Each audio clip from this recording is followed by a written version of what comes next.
Hello, everyone. It's Shane Kanto, your Wasteland reviewer, and welcome to Wasteland Talks, my weekly talk show where I talk about whatever the hell I want. And continuing my trend of top 10 videos, wrapping up 2024, but also looking towards 2025, I'm joined by my friend, podcaster, and cinephile, Rowan Wood. Thank you so much for coming on. Of course, it's good to see you again, Shane. I mean, I say that as if we haven't been talking for 20 minutes before Yeah. recording. Like, Um, it's yeah, been a while it since we has. did our last episode of Roan in the Wasteland. hmm So this is our first time recording together, so this is exciting and hmm looking towards a hopefully big year of movies for Yeah. 2025.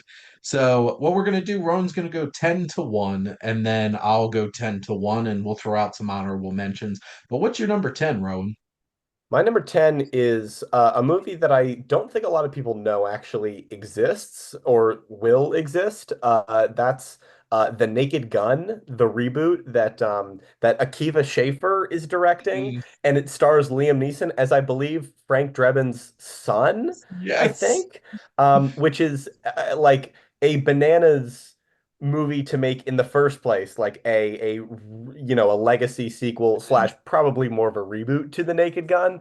But I don't think this would even register if it was just on its surface a Naked Gun, like a new Naked Gun movie. But the fact that Liam Neeson is starring in it already lends it some credibility. But it's the fact that Akiva Schaffer is directing it. For those who don't know, he is one third of The Lonely Island.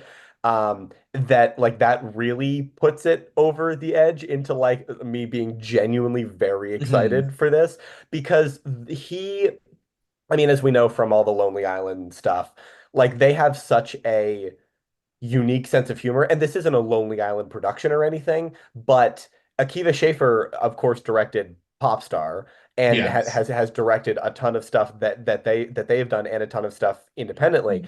And just the fact that he is bringing that pedigree to this like universe with Liam Neeson, who, as we all know, is an incredible comedian and does not get enough chances to show that off. I think this movie could be really good, and I'm very much hoping that it's going to be really good. Oh, that one scene just in Ted 2 with the freaking Lucky Charms is Yeah, absolutely yeah. hilarious. And if It's he it's brings a that it's a energy to, tricks, right? was it Tricks? Tricks the Tricks are, tricks are for kids. Yeah. oh my God. I I I completely forgot that this is coming out, and I'm so excited for this idea. So bring it on, and hopefully, um, they'll spin this off into some other silly, like Naked Gun 33 and a third Yes, jokes as well. exactly. So we'll see. How about number Yeah. nine? Number nine is going to be After the Hunt, which is undated right now. It's Luca Guadagnino's next movie. Mhm. The man is addicted to being employed and making movies, and I love that. Even if I don't vibe with all of his movies, I love how just on everything he is. So this movie is it's funny when I first heard about it, it reminded me of the Thomas Vinterberg movie The Hunt, and I Mhm. find it very interesting that it shares like two-thirds of the title. But Yeah. it's essentially Wikipedia tells me it's about a college professor who's forced to grapple with her own secretive past after one of her colleagues is faced with a serious accusation. So even like in premise, it does have sort of a similar Yeah. vibe to it. But if there's anything Luca Guadagnino is going to do, it is put his own like psychosexual, like Yep. queer spin on it, and I love that. The cast also Julia Roberts, Io Debris, Andrew Garfield, Guadagnino still, staple Michael Stuhlbarg is in there Mm. too. Especially after Challengers this year, and however you might feel about queer, that is a very singular movie. So I'm really interested in what After the Hunt is going to be about. Yeah, Luca Guadagnino, just putting his name on something makes it Mhm. exciting because Exactly. he's going to swing for it. He's not phoning Yep. anything in. So, Never. and you said Julia Roberts. Yeah. That's interesting. I mean, when was That the makes last time she was in like a major motion picture? a major one. Well, Yeah, this I guess Ticket to was she in? Paradise. I was about to say, depending on how might think about Ticket to Paradise, but it's been a while since she's like headlined an auteur-driven, movie that could lead to the sort Mhm. of, like Oscar type conversations that I feel like she hasn't been in a long time, and I would love to see her get back into that world. Absolutely. How about number Yeah. 8? Number eight is going to be just fair warning, there's a lot of horror on this list, like so much horror, even more on the honorable mentions. Mhm. But my next one on the list is going to be 28 Years Later, which I think a late contender for the best trailer of 2024. Yes. Every time I see that, especially in a theater, my body just starts buzzing. It is crazy how effective the trailer is. Mhm. But I just love the idea of picking up in this like in this apocalyptic world so long after Mhm. the actual apocalypse. Because with The Walking Dead, we get like, here's what it looked like. And I think there was a time jump somewhere in there after I stopped watching. But like, we get to see this world like maybe 10 to 15 years after. 28 years is such a long time. Yeah. I've been alive not even that long. So the 28, the number of years just seems very daunting to me. And I feel like Mhm. that's part of what intrigues me about this. But just the very idea of like going back to this world that I watched 28 Weeks Later earlier last year, and I actually really liked it. I thought it Mhm. was obviously not as good as the first film, but still like incredibly effective. And I just am just extremely interested in going back to this like very visceral, very violent, very disturbing world. Mhm. I love that Danny Boyle and Alex Garland are back. Yes. I'm intrigued about the fact that it's shot on like an iPhone, which like, an iPhone with millions of dollars of film equipment around it, but still like an iPhone. And so that's never not going to be interesting to me. But yeah, I'm incredibly excited about this. This was not really on my radar as Mhm. much until that trailer hit. Yeah. That trailer Yep. hit. Yeah.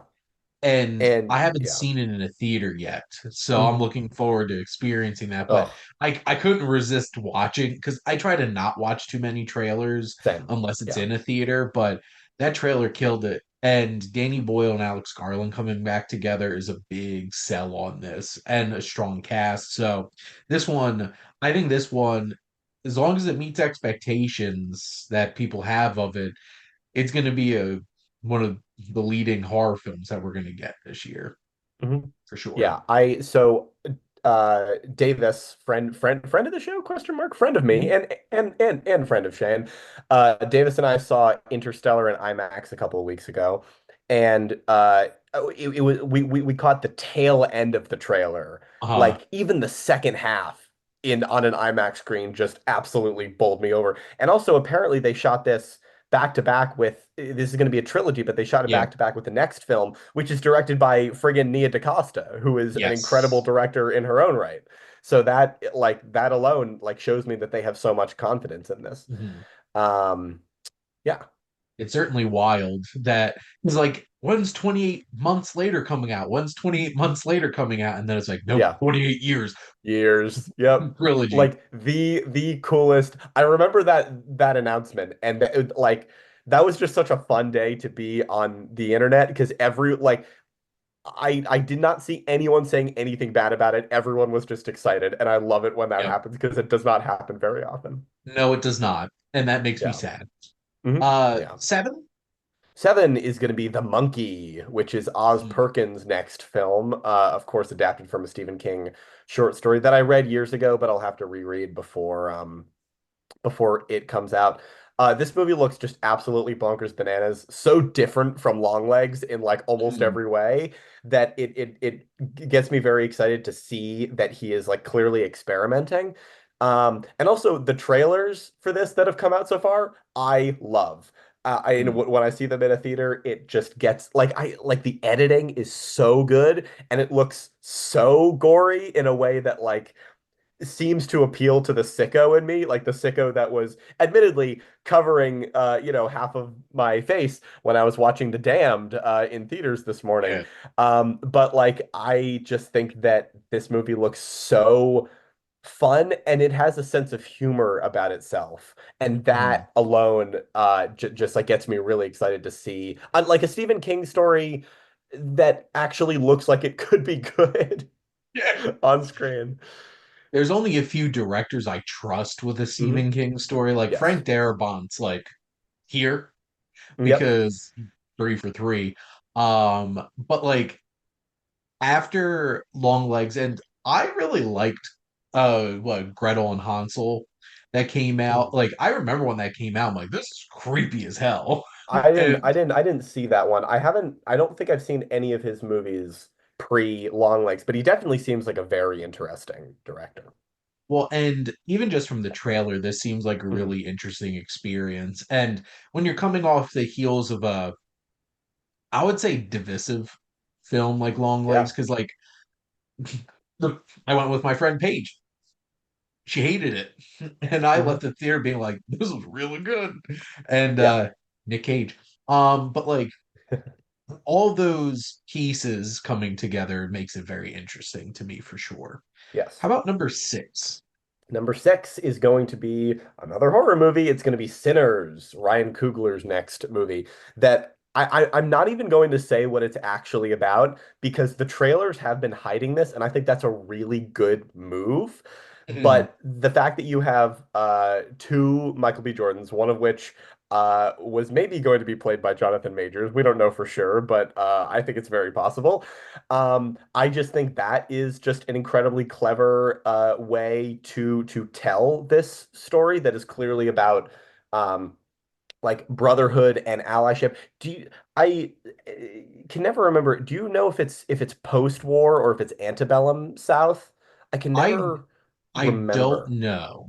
Yeah, And this is spoiler, this is on my list too. yeah, Because I just remember when they announced that Ryan Coogler and Michael B. Jordan were going to be doing a vampire hunter film heavily influenced by anime.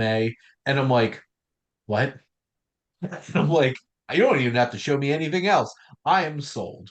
yes, So just even seeing like the posters and the trailers, I'm like, this looks so interesting and fresh and different. And you know, you telling me you're making a vampire movie doesn't get me excited anymore because yeah. there's just so many vampire movies. But the fact that we got Nosferatu and then we're getting this makes me really happy. Hmm. Yes, indeed. If I honestly, Ryan Coogler is at the point where like I didn't even really care about the second Black Panther, but he could do anything, and I assume that he is going to pull it off. I think there are a variety of reasons why Wakanda Forever didn't work, but I don't think he was the problem with how that turned out. Like I think he's an incredibly skilled director, so I Mhm. will be forever be excited by whatever he makes. But the fact that this looks good is just the icing on the cake. Absolutely. What's next? Well, I have a feeling this one's also going to be on yours. It's Mission Impossible: The Final Reckoning. Which, speaking of trailers that get me so like excited, I watched the Mission Impossible movies for the first time. It was either I think it was like about 2.5 years ago now. I think before Dead Reckoning. Um, and I loved it. I'm going to be Mhm. entirely honest. I love the whole franchise. Even the movies that I don't think are great, I just have such a fondness in my heart for Yeah. Mission Impossible 2. And this one just seems like we've seen 2 minutes of footage from it, but it already seems like it's tying together the entire franchise so far in a Mhm. way that gets me really excited about a series that I have no nostalgia or emotional connection with, really. I just like the movies. Um, and the fact that it has gotten me so hyped, I think really just proves how effective these movies are at building that kind of Yeah. hype and how good Tom Cruise is at being a leading man. He doesn't say he says one sentence at the end of that trailer and it makes you want to pump your fist and just like shout, in I just think this movie's gonna rule. I don't see a world in which it doesn't Yeah. rule. I I owned the first Mission Impossible movie on VHS Mhm. and watched that when I was younger a lot. And so I've had a strong connection to this, and I've seen each of them in theaters since Ghost Protocol.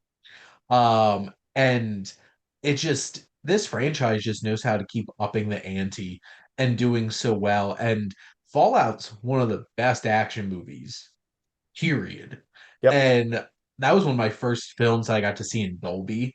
That was insane Yeah. experience. I thought I was on the motorcycle with them. And I just can't wait for this to when I found out that they were changing the name to Final Reckoning, I'm like, I that don't just know how I feel about the title. I'm going to be entirely honest with you. well, I think that what it potentially means Mhm. added a much bigger weight to this film because like I just assume that he's going to keep making these movies until he dies. But like, Right. if this really is the end of the road for this franchise, or at least with Ethan Hunt at the front of Mhm. it, I'm going to be very emotional. Yeah. I'm going into this one. But yes, this certainly is on my list. Yeah. Is it number four? This was number five So for number me. So four, what do you then got? number four is going to be Wicked for Good. Another title I'm not the biggest fan of. I think Wicked Part 2 worked just fine, but here we are. I Marketing. love marketing. I love the first Wicked. I have such a connection to the show. I've loved the show for my entire life, essentially. Um, and I thought the first movie was great. And so I don't really have too much to say beyond the fact that the second act of Wicked the show is not, I would say, like a far step down from the first act. But the first movie being so effective like in bringing out this like these feelings from me, I think is a good sign for how I think they're going to approach part two because the second act is also much shorter, so they are going to have to expand it, and I think Mhm. that that's where they're going to thrive in like adding to this story in a way that they didn't really have to for the first movie. Yeah, I'm very excited for this. Can't co November can't come soon enough. I I didn't know how excited I was for the two Wicked films going in, but Mhm. like that trailer kept growing on me. And now, after Yep. seeing part one, I'm like, well, now I'm just very excited to see where they take this. Because, like, Yeah. I know what happens Yes. and I know where this is going.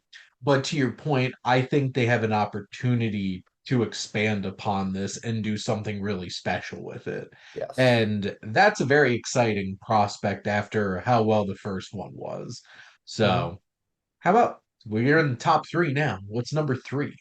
Number three is going to be Mickey 17. Speaking of auteurs who are coming back for another masterpiece, this is Bong Joon-ho's next film that I cannot believe they shot this, what, like 3 years ago now, and Warner Brothers has just been delaying it and delaying it. There is absolutely no way this movie can be as bad as these delays are trying to convince us that it is. Bong Joon-ho, Robert Pattinson, Stephen Yeun, Toni Collette, Mark Ruffalo. Is it Naomi? Who Aki? is it Naomi Aki? I wasn't quite sure, and I'll double check that. It is Naomi Aki. Like this movie just looks so fun and Hmm. playful in a way that Bong Joon-ho I feel like hasn't been for a while. Like Paris, I would say actually Parasite is one of his more playful movies. Hmm. But this just Such a looks strange way. so funny and so Yes. weird, and I'm so excited to see him in the genre space again.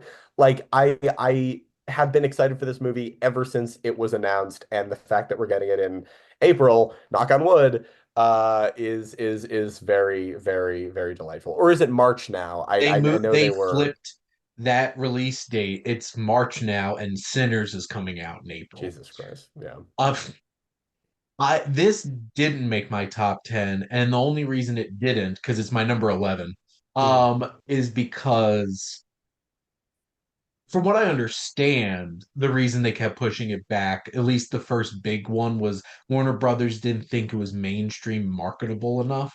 Mm. And I'm really hoping they didn't meddle too much Yeah. in this movie, because that's gonna piss me off. Because like Yeah. you hired Bong Joon-ho, let him do his thing. Yeah. Like that's one of the things that frustrates me most about studios at this point. It's like you hired somebody to do their work, let them do their work. If you didn't if you didn't think that it was mainstream marketable enough, why the hell did you get them then? Right. Like Exactly. so I'm really hoping that this turns out as great as I'm hoping it does because he's incredible. Like Snowpiercer is one of my top 100 favorite movies. Hmm.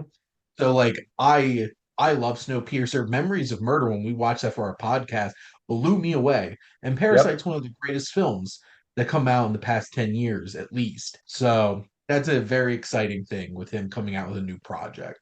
Yeah. And how about your number two? Oh boy. Wake Up Dead Man, a Knives Out mystery. Yes.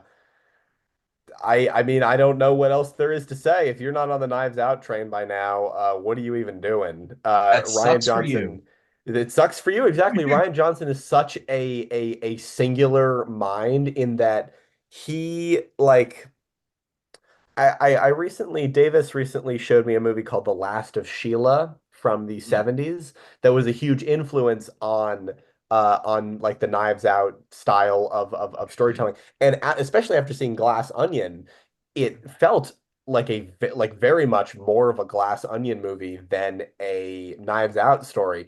And the fact that Ryan Johnson clearly has such a reverence for these classic films and a yeah. love of like mainstream like modern movie making like tricks and Mm, performers is just like such the perfect confluence for movies like this to exist.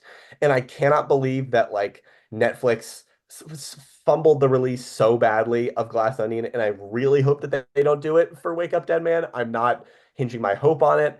But I really do think that like the cast for this one again is just so insane. yeah. Um, but I just absolutely cannot wait for what is almost certainly going to be one of my favorite movies of the year. Oh, I'm so damn excited for this. Yeah. Like I just know they'll get a great cast together. I know it's Ryan Johnson and it's Benoit Blanc. That's all I need Hmm. to know. Yeah. So I am very excited for this. Very excited for it. Yeah. And what is the film that you're most excited about for 2025? See, I was really hoping that this would come out in 2024, but I'm perfectly happy with it being this year because that means that there is probably going to be a bigger awards campaign thrown behind it, and that is The Life of Chuck, directed by Mike Mm, Flanagan, another adaptation of a Stephen King story that I am very excited to read. This is one of the rare non-horror projects, and even non-thriller King projects that is being adapted for the screen. And I mean, if you put Mike Flanagan, if you attach him to anything, that's instantly going to increase my awareness of the project. yeah. But this movie won the like which prize was it at TIFF? It was like the audience award, wasn't it? Like this is was very much beloved when it premiered there. Stephen King showed up to the premiere. He never goes to things like that. And you have a cast comprised of not just Flanagan regulars, but Mm, also like movie stars. Like Tom Hiddleston is the lead yeah. of this.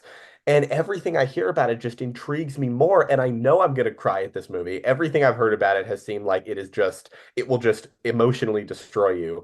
And it has the like some of my favorite creative people in front of and behind the camera, and that is always going to get me ridiculously excited. So yeah, this is absolutely my most anticipated of the year, one of my most anticipated movies I think of all time. I'm so excited for this. Mike Flanagan is amazing. Mhm. And Netflix is so dumb Yep. for letting him slip away. And now Yep. Jeff Bezos is like, time to make some TV shows. But no, I'm very excited about this. And if I were going to pick anybody to adapt a Stephen King story, I'm going to pick Mike Flanagan Yep. because he's just that good at being able to. And I know we're both a lot higher on Doctor Sleep than I think most people are, and they definitely should be higher on Doctor Yes. Sleep. Just he had such a hard task with that, and he killed it. He absolutely Mhm. knocked it out of the park. This is such a fascinating film to be looking forward to into 2025, and I cannot wait to see it. So I'm going to go through my list. So my number 10 is Captain America Brave New World. I I'm a huge fan of the MCU. Am I as excited going into this year as I hope I would be? Probably not. I'm a Yeah, little cautious with things, which is why this probably isn't higher. But I am interesting. a huge Captain America fan, and their like Civil War is one of my favorite comic book movies, and I am intrigued by this idea and Harrison Ford being so passionate about a project that isn't shrinking, which is very interesting. Yeah, And I'm just ready to jump back into this because outside of Deadpool and Wolverine, which kind of felt like its own thing off to the yes. side, we like really haven't had like a true, like really connected MCU project in a theater in a while. So I'm excited about it. Um, my number nine's Wicked for good. My Yes. number eight is The Running Man because you Interesting. tell me Edgar Wright is making a movie, I'm excited. Mm. I'm intrigued about because like I've seen The Running Man, the Arnold Schwarzenegger movie, I have not. which is very I'm much I'm not gonna have to a check it out. Stephen King Mm. feeling kind of movie, but it is very much an Arnold one. And it's such an amazing concept. I've read the book and really liked it. And Glenn Powell, so hot right now. Glenn Powell. Yeah. So I'm ready for that. Sinners is my number seven. Mm. 28 years later is my number six. My number five is Predator Badlands because I am a huge Predator fan, On my and honorable mentions for sure. I think and it's because actually my number 11. It just missed my list. there you go, because of Prey, I am so damn excited about this. And there's another one coming out this year as well. So I the first Predator movies in my top 10, I'm like, this is exactly how you subvert action movie tropes, still deliver a great action movie and horror. And also has some of the best one-liners in the history of cinema. But this is building off of that and Trachtenberg energy from Prey, so I'm excited about that. This one's already come out. But Wallace and Gromit, Vengeance Most Foul. Mhm. I love Wallace and Gromit, and I was Yeah. so excited about Feathers McGraw coming back as Penguin, and plus I was pleasantly surprised that I absolutely loved it anyway. But that was definitely on my list. My number three is Wake Up Dead Man. Mhm. My number two is Ballerina. Nice. Now, this would be my number one if Chad Stahelski was coming back to direct it. I'm a little weary about Len Weissman doing it. Like I know he did all the Underworld movies and stuff like that, but Ana de Armas coming into the John Wick world, I'm very excited about that. And my number one is The Final Reckoning because how could it be? If you notice, I love action movies a lot. So I'm going to be hopefully eating very good in Yeah. 2025. Um, Nice. and there's so many other things coming out. Like I mentioned, um, Mickey 17 was my number 11. Wolfman, I'm excited Hmm. about that coming out. Um, Yes. Always Down for More Paddington. Life of Chuck was like my number 14. This doesn't even have a title, but the Trey Parker and Matt Stone musical that's supposed to be coming out, I can't wait. Like, that's crazy. I'm optimistic that maybe Fantastic Four will finally be good. After three failed attempts. Superman, which obviously that trailer got everybody talking. The Hmm. Smashing Machine, One Safety Brother, and The Rock, which is Yeah. very interesting for an A24. Legends of Ochi, Guillermo del Toro's Frankenstein. I had the monkey on there as well. Also, The Bride, Maggie Gyllenhaal's version Hmm. of the Frankenstein story. I really hope this is great, but The Conjuring Last Rites. I am a diehard. I mean, anyone who knows me knows that I am a diehard Conjuring fan. I genuinely love The Nun from 2018. I think it's a very well done film. Mhm. I think that this movie is going to be like Conjuring Avengers, and I could not be more excited for it. Yes, honestly, it's gonna have that feel. And then Marty Supreme, another Mm, different Safdie, doing a yeah. movie with Timothy Chalamet. But what were some of your honorable mentions? Okay, so I had a lot of the ones you mentioned. I also want to shout out Saw 11, which who would have thought that this friggin' that this friggin' franchise would still be going on this long and be like better than it ever has been before. Um, Death of a Unicorn, which is a movie with Paul Mm, Rudd and Will yeah. Poulter and Jenna Ortega, which looks just so bizarre. Thunderbolts, my most anticipated Marvel of the year. Um, the Legend of Oki or Ochi, I don't know how you pronounce it. It's an Mm, A24 fantasy yep. movie that they spent I believe it was an independent movie that they spent like they filmed it in 2021 and then spent years on post-production. There's a Mhm. teaser trailer out there. It looks so gorgeous. It has Willem Dafoe, Finn Wolfhard, and Emily Watson in it. It looks really, really good. Um, and Elio, the Pixar film directed by Domi Shi, who did Turning Red, that was supposed to come out like last year, and Mhm. it looks really cute and looks like more of a classic Pixar than would say Inside Out 2, which feels like designed to mine nostalgia and tug at your Yeah. heartstrings. I also, before we move on, want to shout out a movie that I have seen that comes out. At the very end of the month. It's called Companion, and I feel like it is Mm. not on a lot of people's watch lists. It is uh, produced by the company that did oh boy, what did they Barbarian. do? They did Barbarian, and you must go into this movie knowing absolutely nothing. It is imperative because this movie will blow your mind many times. It has so many fun performances and is just so insane. Like Mhm. unhinged, bizarre, screwed up. I love it so much. Everyone needs to see it. So that's my plug. It should be on all of your lists. I'm very excited about that. And, there's a lot of films to be excited about this year. And, there's so many films that we don't even know are going to be coming out, too, that we might wind Mhm. up being excited about. Obviously, they usually have like all like the big movies Of all course. lined up and stuff like that.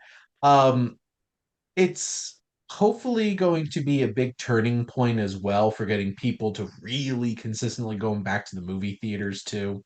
Mhm. Um, we're having like actual Marvel Studios 3 movies and not, Yes. Timu, Sony Yeah. crap coming out. I like that description, Timu. That is kind of what the villain universe feels like, isn't it? Yeah. Mm. And there's a Superman movie coming out. And, I got this so wrong because I'm like, Avatar: The Way of Water is nowhere near going to make as much money because they took way too long for this. And how much could people really love Avatar? A lot. People love Avatar. So this new one's definitely going to make a ton of money too. Yeah. So, I'm not even the biggest Avatar fan, and mhm. yet I feel like it's my civic duty to be like pumped as hell for a new Avatar movie. Like I I genuinely think that it's gonna like rock the house down. I like how he legitimately is just ripping off Avatar: The Last Airbender at this Yeah, point. yeah. Unabashedly. He's just like, Exactly. because like, let's be real here. The Na'vi that we met in the first one were basically the air tribe. Mhm. And then we got the water tribe. And now we have an evil fire nation. I'm just like, This is good timing because Davis and I show each other a show. Davis has uh-huh. been showing me for the last couple of years Glee, which we just finished. I'm showing Okay. Davis Doctor Who. We just started Davis's next show, which is Avatar: The Last Airbender, which I've never seen last night. So it's really funny that you bring that up today. Oh, that's such a great show. I binged that Yeah. with my buddy John. I love it so far. So good. I mean, I can see already its imprint on pop culture, like from the Mhm. first two episodes alone. I'm definitely an earthbender. Yeah, 100%. But Rowan, thank you so much for coming on and getting of hyped course. about the year of Anytime. cinema 2025. Anytime. Yeah, anytime. And thank all of you out there for always tuning in and supporting your Wasteland Reviewer.